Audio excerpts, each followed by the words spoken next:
এই যে পাটি সাপটা পৌষ পার্বণ আমাদের এখন হলো। একটা গুড নিউজ আছে, আমাদের দুজনেরই ওয়েট কমে গেছে। আমরা সেই খুশি, আমরা বাই বাই বলো, bye bye. Good morning everyone, welcome back to the channel to a new blog. সকাল সকাল প্রিয়ানকে নিয়ে রোদের মধ্যে চলে এসেছি। ঘরে আজকে ঠান্ডা প্রচন্ড, আর প্রিয়ানের ব্রেকফাস্ট হয়ে গেছে। আমি কিছু দেখতে পাচ্ছি না, এত রোদ না বাইরেটাতে। হ্যাঁ, প্রিয়ানের ব্রেকফাস্ট হয়ে গেছে। আমি আর মা দুজনে নিউট্রিশন নিয়ে নিয়েছি। গতকাল দেখিয়েছিলাম পার্সেল এসেছে, নিউট্রিশন নতুন নিয়েছি। তো আজকে থেকে আমরা নতুনভাবে খাওয়া দাওয়া, ডায়েট সবই শুরু করলাম। দেখা যাক কতটুকু কি ইমপ্রুভমেন্ট হয় হেলথের ক্ষেত্রে। আফটার অল হেলথটাই আগে। তো এতদিন পর্যন্ত এটা নিয়ে সেরকমভাবে কনসার্ন ছিলাম না, বাট এখন মনে হলো যে না, একটা বয়সে আসার পরে মারও স্পেশালি খুব দরকার। আর ফিটনেসের জন্য বা সব কিছু মিলিয়ে হেলথ ইজ ওয়েলথ। তো আমি আর মাই স্টার্ট করলাম। বাবা তো এমনি ফিট অ্যান্ড ফাইন, বাট যদি আমাদের সেরকম মনে হয় যে হ্যাঁ বাবাকেও নিউট্রিশন দেওয়া দরকার, তাহলে পরে বাবাকেও বলবো, বাবাও কন্টিনিউ করবো। তো চলো ব্লগটা এখান থেকে স্টার্ট করছি, সঙ্গে থাকো, দেখতে থাকো শাইনি বিশ্বাস ব্লগ। ফার্স্ট ডে নিউট্রিশন খেয়ে কেমন লাগলো মা? আজকের ফার্স্ট ডে নিউট্রিশন বানানোটাই ভুল হয়েছে। হ্যাঁ সেটাই, জলের পরিমাণটা এত বেশি হয়েছে, সেই আন্দাজে পাউডারটা কম হয়েছে, প্রোটিন পাউডারটা।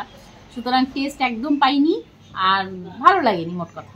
এবার কালকে খাই, তারপরে বলবো কেমন লাগে। হ্যাঁ, অ্যাকচুয়ালি আজকে বানানোটাই মানে ওই রেশিওটাই ঠিকঠাক হয়নি, জল দুধ সব বেশি হয়ে গেছে, আর সেই হিসেবে কোয়ান্টিটি কম হয়ে গেছে, তাই না?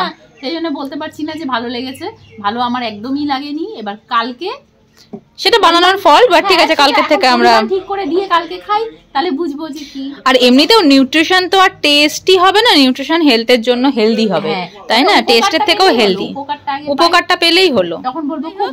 আজকে থেকে স্টার্ট হলো আমাদের। আজকে একবার গিয়ে শুনকির ওখান থেকে ওয়েটটা চেক করে আসবো, কারণ ওয়েট চেক করাটা ভীষণ জরুরি। স্পেশালি আমি ওয়েট ম্যানেজমেন্টের জন্য করছি, আর মা ওভারঅল অনেক কিছুর জন্যই হেলথ বেনিফিটের জন্য করছে। তো যাব একটু পরে। এখন যেটা আমি করবো, মার কাছে পকোকে রাখলাম, আর আমি যাব রান্না করতে। আজকে হবে পালং শাক। আন্টি এখানে জিজ্ঞেস করছে বাবুর কটা দাঁত আসছে।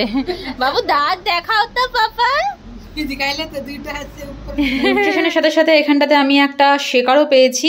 এটাই ভুল হয়েছে, এই যে শেকারের মধ্যে এখানটাতে না 200 ml 300 ml পুরো মেজারমেন্টটা দেওয়া আছে। এবার এটা যেহেতু ধোয়া হয়নি, এটার মধ্যে আমরা আজকে করিও নি। এটার মধ্যে যদি মেজারমেন্টটা করতাম, তাহলে পরে সব কিছুর একদম পরিমাণ মতন হতো। আগের দিন পালং শাকে বড়ি দেওয়া হয়নি, আজকে তাই বড়ি নিয়ে নিয়েছি। আগে প্রথমে বড়িটা ভেজে তুলি। বড়ি ভেজেই চলে এসেছি, কারণ ভীষণ চিৎকার চেঁচামেচি করছে, আর মাও বলছে আগে ওকে তেল মালিশ করতে, তারপরে রান্না করতে। নাকি খুব বেশি রোদ ছিল, তাই মা এদিকে চেয়ারটা টেনে এনে বসছে। পকলে দিদিয়াকে বলো, দিদি বাবা ঘুমটা টুমটা দিয়ে এত রোদের জন্য, ঘুমটা কি রোদের জন্য? দিদিয়া গো তুমি বুড়ি হয়ে গেছো। সঙ্গে সঙ্গে স্নান দানও প্রিয়ানের কমপ্লিট। এখন প্রিয়ান ঘুমু দেবে। আবারও চলে আসলাম এখানে রান্নার জন্য। এই যে পালং শাকের আলু আর বেগুনটা ভেজে তুলি। বড়ি তো আগেই ভেজে তুলে রেখেই গেছিলাম। ওর জলটা আমি ঢেকে রেখেছি, কেউ নষ্ট করোনি তো। ওর জলটা, ওর জলটা কোথায় কোথায় কোথায় ওর জল? কই কোথায় ওর জল? এই যে জল ফেলে দিয়ে ড্যাডা ভেবেছে এখানটাতে জল নাতির অনেকক্ষণ আগে রাখা, ড্যাডা জল ফেলে বাটি দিয়ে রেখে দিয়েছে। মৌসুম্বি খাবে। হ্যাঁ হ্যাঁ হ্যাঁ, দেখো মৌসুম্বির জন্য কি করে যাচ্ছে। তাহলে মৌসুম্বি খাও, মৌসুম্বির মধ্যে তো জল আছে। এ নাও, এ নাও। অনেকদিন পর মৌসুম্বি খাচ্ছে। এই টক মনে হয়,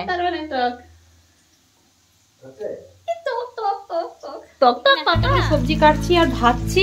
আর এখানে এই যে মা পকোকে নিয়ে অলরেডি চলে গেছে রোদের মধ্যে। এই আধা আধা করে আমাকে বলছে এক একবার করে দিয়ে আসতে। এই মৌসুম্বি হচ্ছে ওর যে কি পছন্দের। মৌসুম্বি যে যখনই শেষ হয় কান্নাকাটি শুরু করে দেয়। এই যে যেটা খাইয়েছে ওটা শেষ হয়ে গেছে, আবার কান্নাকাটি শুরু। হ্যাঁ এখন চুপ হবে। ঘুমিয়েছে এতক্ষণে।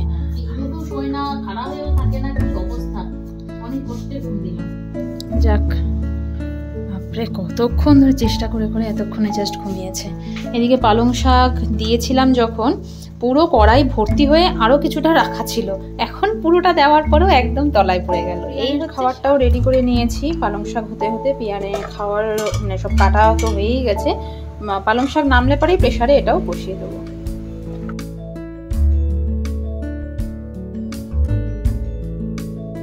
মা এখানে পকোকে নিয়ে তখন থেকে বসে আছে, ও ঘুমিয়ে পড়েছে, বাট বালিশটা নেই, তাই জন্য শোয়াতে পারছে না।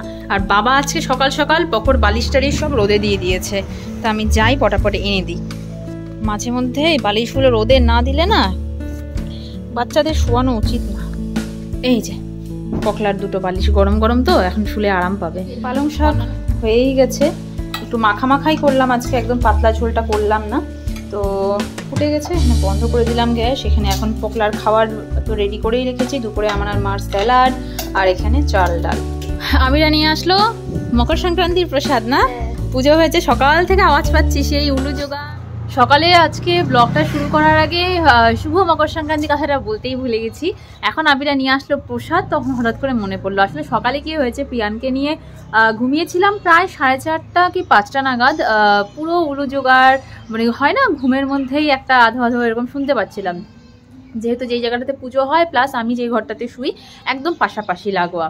তো ঘুম থেকে ওঠার পরে সেটা একদম মাথা থেকে আউট হয়ে গেছিলো। তো আজকের সিম্পল খাবার পালং শাকের ঝোল, এখানটাতে চিকেন কষা, ভাত আর স্যালাড। খাওয়া দাওয়া করে জাস্ট উঠলাম, প্রিয়ান এখনো ঘুমিয়ে আছে। আজকে অনেকদিন পরে যে প্রিয়ান খাওয়ার সময় ঘুম থেকে ওঠেনি, ঘুম থেকে জাস্ট উঠলো, উঠেই দুষ্টুমি, উঠেই বাবা ওখানে দাঁড়িয়ে আছে আর বাবাকে দেখে দেখে দৌড় মেরে ঝাঁপ মেরে আমার কোলে আসে।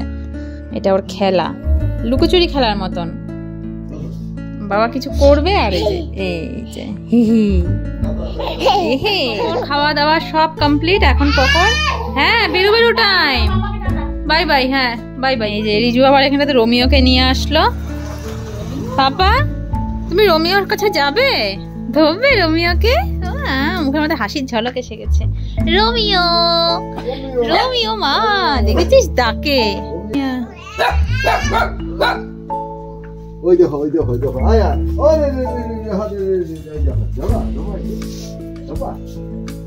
কি নিয়ে এসেছে কেন? পুরো একদম সন্ধে লেগে গেছে বাইরে, আর এতক্ষণে সময় হয়েছে আছার। হ্যাঁ আড্ডাবাজ, এ আড্ডাবাজ ড্যাডার সঙ্গে গেছিল আর শুনকির সাথে আসলো। হ্যাঁ হাত মোজাটা পড়েই আছে না। শুনকিতে দিয়ে গেল প্রিয়ানকে, এখন এদিকে নাতি আর দিদিয়া মিলে নিজেদের শর্ট ভিডিও দেখছে আর হাসছে। এই সেই শর্ট ভিডিও যেখানটাতে দিদিয়া পকো দুজনে মিলে মজমস্তি করছে, সেই ভিডিও দেখছে পকলা মন দিয়ে। এখন নাতি আর দিদিয়া দুজন মিলে সময় টাইম পাস করছে। আমি যাই একটু কিছু টিফিন বানিয়ে আনি। আজকে থেকে যেহেতু আমরা পুরোপুরি ফুললি ডায়েটে আছি, তো যখন তখন যা খুশি তাই খাওয়া যাবে না, একটা টাইমিং এর মধ্যে সবকিছু মেনটেন করতে হচ্ছে আমাদেরকে। আমি আর মাই করছি আর কি, মা করছে না, মাকে আমি জোর জবরদস্তি করাচ্ছি যে না ফিট থাকতে হবে।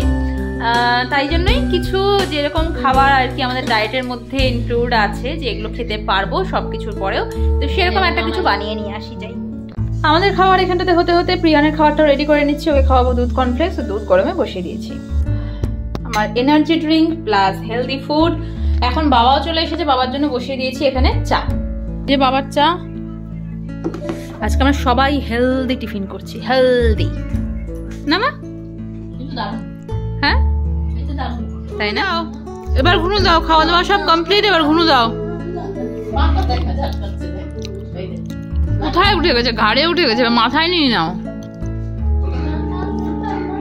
ওর জ্বালায় আমি এখনো পর্যন্ত শেষ করতে পারিনি, 1 ঘন্টা ধরে হাতে নিয়ে বসে আছি। পকলা এখানটাতে ঘুমিয়েছে। বাবা পকলার জ্যাকেট একটা স্টিচ খুলে গেছিল, সেই স্টিচটা এখানটাতে করছে। এখন যাচ্ছি শুনকির বাড়িতে আমাদের ওয়েট চেক করতে। এর আগে একদিন দেখিয়েছিলাম, ওয়েট যখন করেছিলাম তখন 60.5 ছিল, আর এখন দেখবো, কারণ আজ থেকে যেহেতু নিউট্রিশনটা আমি শুরু করলাম, তো কত দিনে কত কিলো ওয়েট কমে বাড়ে সেটাও আমি দেখবো।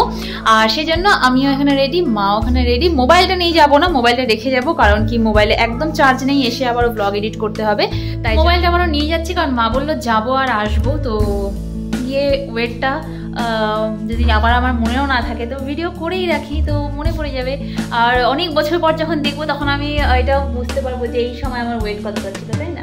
তো চলো, আমি চলে আসলাম আর মা সবসময় পেছনে।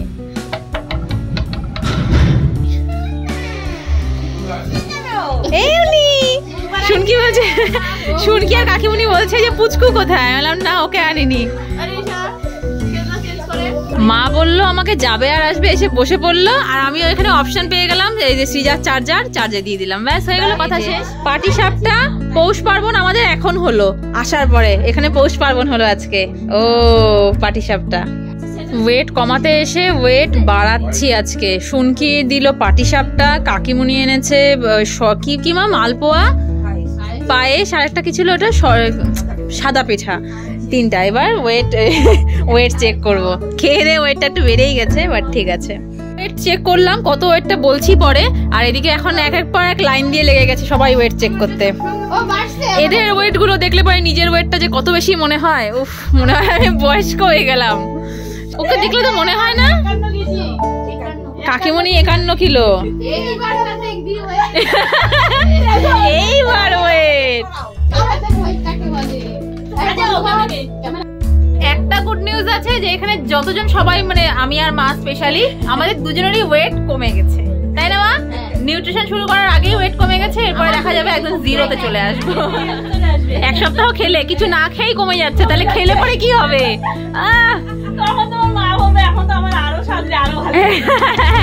মা কি খুশি দেখো, হাসি একদম। মা কি খুশি যে ওয়েট কমে গেছে। মার ওয়েটটা বলে দি মা, কত ওয়েট তোমার বলে দি, তাহলে পরে যখন পরে আর কি আরো কমবে তখন বোঝা যাবে। হ্যাঁ আমার ছিল কতদিন, 15 দিন আগে নাকি কতদিন আগে, না না না প্রায় 1 মাস আগে। 1 মাস আগে মেপেছিলাম, তখন ছিল 73.200। হ্যাঁ আর হ্যাঁ 73. এখন দেখলাম 71. নিউট্রিশন খাওয়া ছাড়াই আজকে থেকে তো শুরু করলাম, কিন্তু প্রায় 1 মাস আগে যখন মারটা চেক করেছিলাম তখন মার ছিল 73.200, আর আজকে হলো 71 কিলো 200, মানে পুরোপুরি 2 কিলো ওয়েট কমে গেছে। আর আমার ছিল 60 কিলো 500, আমার পুরোপুরি 60 কিলো হয়েছে। তো এখন নিউট্রিশন নেওয়ার পর থেকে কিরকম ওয়েট আসে সেটা আমি বলবো। এই সোয়েটারটা এর আগে একদিন আমি ভিডিও করেছিলাম, এটা ধরে টানতে গেছি তো পুরো এখান থেকে সেলাইটা খুলে গেছিলো। তো এই যে যাওয়ার সময় দেখালাম বাবা সেলাই করছে, আর আসার পরে দেখলাম সব সেলাই হয়ে গেছে। বাবার জন্য এখানটাতে একটু আটা মেখেছি, কারণ আমি আর মা খাবো নিউট্রিশন। এখানটাতে কড়াই বসিয়েছি গরমে, রুটির সাথে খাওয়ার জন্য এগুলো সব দিয়ে বানাবো একটা তরকারি। আর আমার ডিনার নিউট্রিশন, তো আমারটা আমি এটাতে নিয়েছি শেকারে, আর মাকে এখন বানিয়ে দেবো। মাকে দিয়ে আসি। এই যে তোমার নিউট্রিশন। হ্যাঁ 8:30টার সময় খেতে হবে, 9:15 বেজে গেছে, দেরি হয়ে গেল। এখানটাতে আলু ফুলকপির তরকারি হয়ে গেছে, এখানে রুটি হয়ে গেছে, আর প্রিয়ানের খাওয়ারও রেডি। এবার যাব ঘরে, প্রিয়ানকে খাওয়াবো। দেখো বসে বসে সিরিয়াল দেখছে, সিরিয়াল দেখছে পগলে। প্রিয়ানের খাওয়া দাওয়া হয়ে গেল, মা খাওয়ালো আর আমি কার্টুন দেখালাম। এখন ডাকছি ওকে, প্রীতম ফোন করে যাচ্ছে দেখবে বলে, কিছুতেই আসবে না। এগুলো কি পাপা? এসো এসো পাপা, এসো, পাপা কথা বলবে, এসো পাপা কথা বলবে, এসো। সেই 1 ঘন্টা ধরে প্রথমে তো 10-15 মিনিট প্রিয়ানের সাথে প্রীতম কথা বললো, তারপরে এতক্ষণ কথা বলতে বলতে ফোনটা যখন কাটলো, মাঝখানে একবার ফোন কেটেও গেছিলো, আবারও ফোন করলাম। এখন যখন ফাইনালি ফোন কাটলাম তখন দেখছি প্রায় 1 ঘন্টা হয়ে গেছে আমি ওর সাথে কথা বলেই যাচ্ছি তো বলেই যাচ্ছি। ওদিকে মা অনেকক্ষণ ধরে প্রিয়ানকে সামলাচ্ছে পাশের ঘরে। এখন যাই গিয়ে মাকে একটু রিলিফ দিই, নাহলে মার অবস্থা একদম খারাপ হয়ে যাবে। ছেলেটা তো দুষ্টু হচ্ছে না দিন দিন, ওকে সামলানো মানে চারটিখানি মুখের কথা না, এই হচ্ছে ব্যাপার। ছনে ছনে কি করছে? ছনে ছনে হাতি হাতি করেছিস বাবলা, হাতি হাতি করেছিস, কি খুশি হাতি হাতি করলে। আমরা সেই খুশি, আমরা সেই খুশি। চলো গুড নাইট করে দাও সবাইকে, বলো দাদা দিদিয়া গুড নাইট। বাহ বাহ বাহ, good night, bye bye, bye bye, good night, bye bye, bye bye. লজ্জা পেয়ে গেছে বাই বাই বলে, নতুন জিনিস শিখে। বাই বাই, বাই বাই বলো, bye bye. Are flying kiss দিয়ে দাও একটা, লজ্জা পেয়ে যায়। ফ্লাইং কিস, টাং কই, টাং টাং কই, ব্যাস হয়ে গেছে, টাটা।